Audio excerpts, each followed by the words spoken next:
يا عمري اللي راحت أحلامها وهام، إن كان ما ضمت يمينك يميني.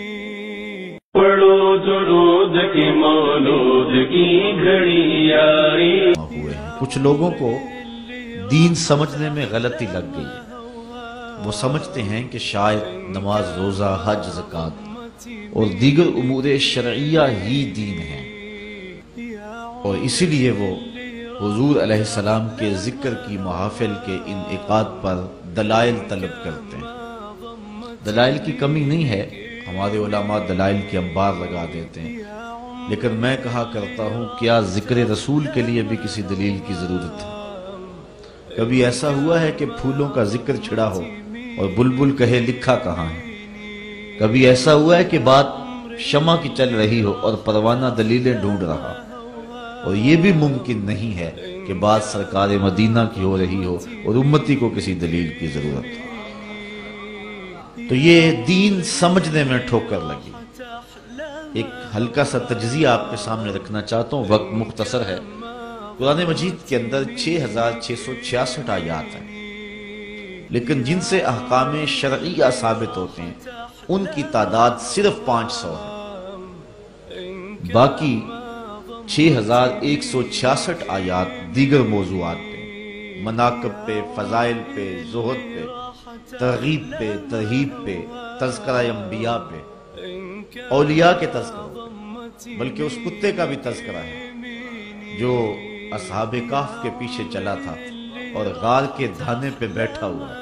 نہ صرف اس کتے کا ذکر ہے، اس کے بیٹھنے کے سٹائل کو بھی بیان کیا. وَقَلْبُهُمْ بَاسِطٌ ذِرَاعَيْهِ بِالْوَسِيطِ، اس چونٹی کا بھی تذکرہ ہے جو حضرت سلیمان کی راہیں تک رہی تھی. تو قرآن مجید کے اندر صرف نماز، روزہ، حج اور زکوٰۃ کا ذکر ہی نہیں ہے، بلکہ اور دیگر امور کو بھی بیان کیا گیا ہے. اور یہ تو صرف 500 آیات ہیں جن سے احکام دینیہ ثابت ہوتے ہیں، اور باقی آیات دیگر موضوعات پر. اسی طرح احادیث کا ایک بہت بڑا ذخیرہ ہے جو ہمارے تک پہنچا. حضرت امام بدر الدین عینی نے عمدۃ القاری شرح صحیح بخاری میں لکھا کہ حضرت امام ابو بکر بن داسہ کہتے ہیں کہ میں نے حضرت امام ابو داود سے سنا، وہ کہتے ہیں میں نے اللہ کے رسول صلی اللہ علیہ وسلم کی 5 لاکھ حدیثیں جمع کی. یہ امام بخاری نے یہ جو صحیح بخاری لکھی ہے اس میں جو ہے وہ 7275 احادیث ہیں، لیکن 1 لاکھ صحیح احادیث آپ کو زبانی یاد تھی، اور ان سے آپ نے اس کا جو ہے وہ خلاصہ تیار کیا ہے. تو اس طرح امام ابو داؤد کو حضور علیہ السلام کی 5 لاکھ حدیثیں جمع کرنے کا موقع نصیب ہوا، اور ان سے انہوں نے خلاصہ تیار کیا تو وہ رہ گئی 4000 حدیثیں. 5 لاکھ احادیث رسول کا مجموعہ 4000 حدیثیں. زہد، مناقب اور فضائل کی حدیثوں کو الگ کر کے جن سے مسائل شرعیہ کا استنباط و استخراج ہوتا تھا ان حدیثوں کو الگ کیا تو ان کی تعداد بچی صرف 800. 800 احادیث ہیں جن سے مسائل شرعیہ کا استخراج اور استنباط کیا جاتا. باقی ہزاروں احادیث دیگر موضوعات پر. یہ بات اچھی طرح سے ہمیں ذہن میں بٹھا لینی چاہیے کہ نماز، روزہ، حج، زکوٰۃ ہی دین نہیں، یہ بھی دین ہے، اور اس کے علاوہ بھی دین کے بہت سارے شعبے ہیں. اور حضور علیہ السلام کے ذکر پر مشتمل گفتگو یہ صحابہ کی زندگی کا معمول رہا ہے، اور یہ ان کا مرغوب موضوع رہا ہے. آؤ دین کی باتیں کریں. اس سے صرف نماز، روزہ، حج ہی مراد نہیں ہے، دین کی باتوں میں حضور کا ذکر بھی آتا ہے. اور صحابہ کی مجالس جس طرح دین کی تفہیم، نماز روزہ کی تدریس اور اس کے ابلاغ کے لیے منعقد ہوتی تھی، الگ سے صحابہ کی مجالس کا انعقاد جو ہے وہ ہوتا تھا حضور کے خالص ذکر کے لیے. اور اس پر صحاح میں سینکڑوں احادیث موجود ہیں. میں آپ کے سامنے صرف 3 احادیث رکھنا چاہوں گا، اور آپ کی توجہ مجھے ایک لمحے کی درکار ہے، چونکہ رات اس وقت میں داخل ہو چکی ہے کہ آپ پوری توجہ کریں گے نہیں تو نیند آپ کو دبوچ لے گی. تو ایک روایت ہے جس کو امام مسلم نے روایت کیا ہے، امام نسائی نے روایت کیا ہے، امام ترمذی نے روایت کیا ہے. حدیث صحیح ہے. حضور نبی رحمت صلی اللہ علیہ وآلہ وسلم تشریف لائے تو صحابہ بیٹھے ہوئے تھے اور بیٹھ کر کے کسی مضمون پہ ان کی گفتگو تھی اور کسی عنوان سے وہ آپس میں مصروف تھے.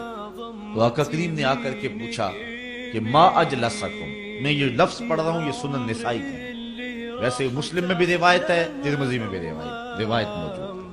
آقا کریم نے کہا ما اجلسکم، تمہیں کس شے نے یہاں بٹھایا ہوا؟ آپ سے بھی کوئی پوچھ سکتا ہے نا، رات کا پچھلا پہر ہو رہا ہے، آپ لوگ سارا دن مصروف رہے ہیں، کوئی بندہ بھی آج کل فارغ نہیں ہے، تو آج یہاں اتنی دیر تک آپ کیوں بیٹھے ہوئے؟ تو کوئی سوال کر سکتا ہے تو آپ اس کا کوئی جواب تو دیں گے اسے. تو حضور علیہ السلام نے صحابہ کو کہا ما اجلسکم، تم کیوں بیٹھے ہوئے؟ تمہارے جلسے کا مقصد کیا ہے؟ مقصد جلوس کیا ہے؟ تو صحابہ نے جو جواب دیا وہ جواب سنیے.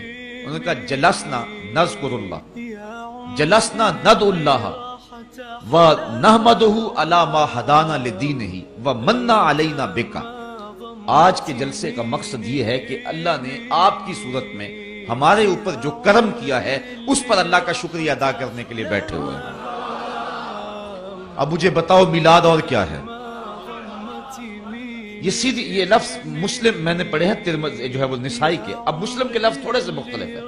اس میں حضور نے کہا ما اجلسکم، تو یہاں ہے ندعو اللہ ونحمدہ، وہاں یہ ہے نذکر اللہ ونحمدہ علی ما ہدانا للاسلام. یہاں لدین ہی ہے، یہاں للاسلام ہے. یہ تھوڑے سے لفظوں کے ساتھ فرق ہے، حدیث ایک ہی ہے، مفہوم ایک ہی ہے. تو کہا صحابہ یہاں تمہیں کس نے بٹھایا ہوا ہے؟ کیوں بیٹھے ہوئے ہو؟ عرض کی جلسنا ندعو اللہ ونحمدہ، ہم اللہ کی تعریف کر رہے ہیں اور اللہ کو پکار رہے ہیں اور اس کا شکریہ ادا کر رہے ہیں. کس بات پہ؟ علی ما ہدانا لدینہ، کہ اس نے ہمیں دین کی ہدایت دی، ومن علینا بکا، اور آپ کی صورت میں ہمارے اوپر احسان کیا کہ آپ عطا کر دی. یہاں حضرت حسان بن ثابت کی بولی دیکھیے، وہ کہتے ہیں منا علینا ربنا ام بعث فینا محمد صلی اللہ علیہ وسلم، ہمارے رب نے ہمارے اوپر یہ احسان کیا ہے کہ حضور عطا کر دیا.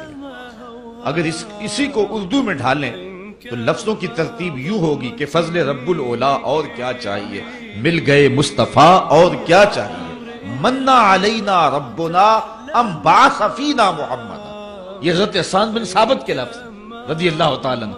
تو صحابہ نے کہا کہ آج ہم بیٹھے اس لیے ہیں کہ آپ کی صورت میں ہمارے اوپر جو کرم ہوا ہے اس پر اللہ کا ذکر کریں. جب صحابہ نے یہ جواب دیا، توجہ چاہوں گا، تو حضور نے ارشاد فرمایا صحابہ کیا تم اس بات پہ قسم اٹھاتے ہو کہ تم اسی لیے بیٹھے ہوئے ہو؟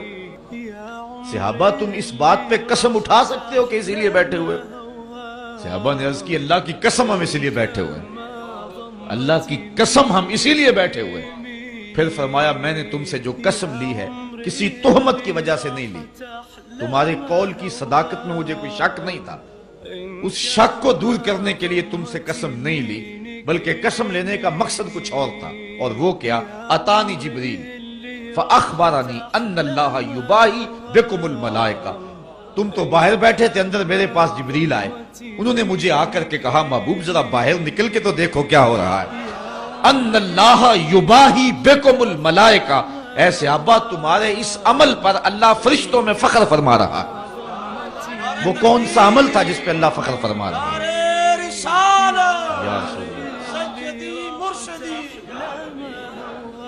جلسنا نذکر اللہ ونحمدہ علی ما ہدانا للاسلام. آج ہم اس لیے بیٹھے ہیں کہ اللہ نے ہمیں ہدایت اسلام دی ہے، اس پر اللہ کا جو ہے وہ شکر ادا کر رہے ہیں اور اس کا ذکر کر رہے ہیں. ومن علینا بکا، اور آپ کی صورت میں ہمارے اوپر جو کرم ہوا ہے اس پر اللہ کا شکر ادا کر رہے ہیں. فرمایا صحابہ قسم دو. صحابہ نے قسم دی، کہا کسی تہمت کی وجہ سے قسم نہیں لی بلکہ ماجرا کچھ اور تھا. بعض کا قسم واقعے کی اہمیت کو اجاگر کرنے کے لیے لی جاتی ہے، اس لیے اس بات کو اجاگر کرنے کے لیے قسم لی. کہا قسم اس لیے لی کہ تم متنبہ ہو جاؤ. اور میرے پاس جبریل آئے تھے، انہوں نے مجھے آ کر کے بتایا محبوب تمہارے صحابہ یہ جو کام کر رہے ہیں ان اللہ یباہی بکم الملائکہ، تو صحابہ کے اس عمل پر اللہ فرشتوں میں فخر فرما رہا ہے. تو یہ وہ عمل ہے جس پر اللہ تعالیٰ فخر فرماتا ہے. اور یہ حضور کی صورت میں یہ بات کہی جاتی ہے جی حضور آ گئے، کرم ہو گیا، اب بار بار اس کے تذکرے سے کیا فائدہ؟ ٹھیک ہے نماز پڑھو، روزے رکھو، دین پہ عمل کرو، ساری رات نعت خوانی کرتے رہنا اور ساری رات اسی بات کا تذکرہ کرنا کہ حضور آگے، حضور آگے، ٹھیک ہے جی آگے، اس پر کیا تبصرے کی ضرورت ہے؟ یہ صحابہ سے پوچھئے وہ کیوں بیٹھے ہوئے تھے؟ اس لیے حضور مل گئے ہیں اور حضور کے حکم بھی سامنے ہیں، مسجد نبوی بھی ہے، نوافل پڑھ سکتے تھے صحابہ اور پڑھا کرتے تھے، مصحف موجود تھا ان کے پاس، تلاوت کر سکتے تھے، لیکن وہ کیوں بیٹھے ہوئے تھے؟ صحابہ سے پوچھا گیا باقاعدہ اور اس پر قسم لی گئی کہ بتاؤ کیوں بیٹھے ہوئے؟ انہوں نے کہا ہم بیٹھے اس لیے ہیں کہ وَمَنَّ عَلَيْنَا بِكَ، اللہ نے آپ کی صورت میں ہمارے اوپر جو کرم کیا ہے ہم بار بار اسی کا ذکر کرتے چلے جا رہے ہیں۔ اللہ اکبر۔ تو یہ ایک بات تو یہ بات ذہن میں رکھیں کہ صرف نماز، روزے اور حج اور زکوٰۃ اور دیگر احکام شرعیہ کا نام ہی دین نہیں ہے، اکٹھے بیٹھ کے حسن محمد کی باتیں کرنا اور حضور کے آنے پہ اللہ کا تشکر ادا کرنا یہ بھی عین دین ہے۔ يا عمري اللي راحت أحلامها وهام، إن كان ما ضمت يمينك يمين